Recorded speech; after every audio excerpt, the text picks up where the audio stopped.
Most honest, trusted. Semeni honest, trusted, and direct. He speaks his mind.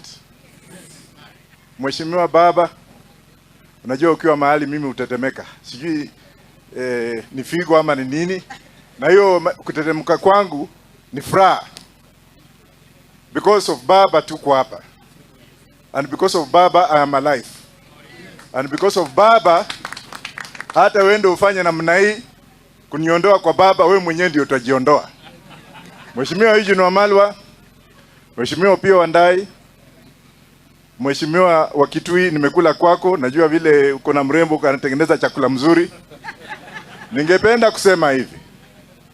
Kwanza ningetaka kumshukuru Baba na ningetaka kukosoa pia, sio Baba. Na ningetaka kumuonya Mheshimiwa Munya kwamba ukienda Bungoma tafuta Eugene. Ukienda Bungoma tafuta Baba. Ukienda Bungoma tafuta Wajackoyah. Manake kule kuna mkatili fulani kule, sitataja jina yake, ambaye kazi yake ni kungojea wale wanasiasa wenzake. Wakienda Bungoma anatengeneza mawe. Na hiyo mawe anatoka wapi? Uganda. Na anatengeneza watu na visu kwenda kupiga wengine na kuangamiza kule Bungoma. Baba, sijui kama nasema ukweli. Bwana Munya, ukienda huko mheshimiwa, chunga, there is a politician from Bungoma County. A man who can never be elected apart from fear, causing fear among people. A man who has put other people's lives at stake because he wants to please Ruto. Let me bring it out clearly that we are aware of him, and we are also going to warn him. Akienda mahali pengine Kenya, msimfukuze, welcome him, but ujinga wake, na mimi ndio nimesema, utaisha before 2027. Sumenipigia makofi tamani.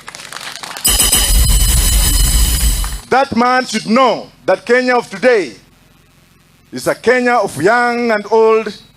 It's a Kenya of men and women. It's a Kenya of people who have gone through the transition of democracy led by none other than Raila Amolo Odinga. A man who has suffered, a man who has endured suffering, a man who has been in prison, a man who has been fed on so many things, but he refused to die because his spirit is still alive. It's because of that spirit of Raila Amolo Odinga that all of us are here. It is because of that spirit that some of us want to smell and get away with a bit of it, so that we can come to self-realization. And we as members of Roots Party, please, if you have joined Munya's, na unatumianga ile kitu ingine, tafadhali kaa huko. Tutakuhitaji huko, manake najua hata kwa kina Munya kule, wakati nilikuwa natangaza kuwa rais, nilikuwa nataka kuwapelekea kiwanja hapo Isiolo, ndio sasa tukimea ile ingine na hii ingine tunatoa hapo tukipeleka huko nje. Lakini Baba atakamilisha hiyo, kwa sababu Baba aliniambia akichukua ataweka kitu ingine hapo Isiolo. Surely Baba, I want to ask you openly, notoriously, and in front of everybody, kwamba watu wa Isiolo or Isiolo County, Isiolo should be made the capital city of Kenya. Nimesema ama sijasema? Na Nairobi should remain an industrial city. Because with Isiolo being a capital city of this nation, the people of Meru, the people of Garissa, the people of any other neighboring from Mount Kenya will have easy access to the international market.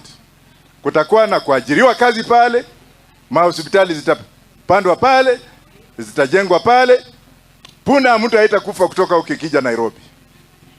Na hiyo mimi namuomba Baba afikirie, because Baba, you are the president. Ilichukuliwa tu lakini you are the president. Na hii yote ni malilio ya watu wa Roots Party. Ili wa Meru mahali wamekaa, Wakamba ambao wanatoka Eastern, Waria wote mahali walioko, na Waislamu wote ambao wako pande hiyo, wawe na access to the international market, because what they are producing today can help this country rejuvenate economically. We can move on because Nairobi is congested. Let us have a mindset of moving away from here and devolve our capital city. Finally, I'm also asking Baba to reconsider bringing in 3 tiers of government. It was Baba's original idea, but then we are for it in Roots Party. And Mheshimiwa Munya also want to look at it that way, so that we have a federal government. Federal meaning regional government, so that we can have counties within a state. So that we can have counties within a state.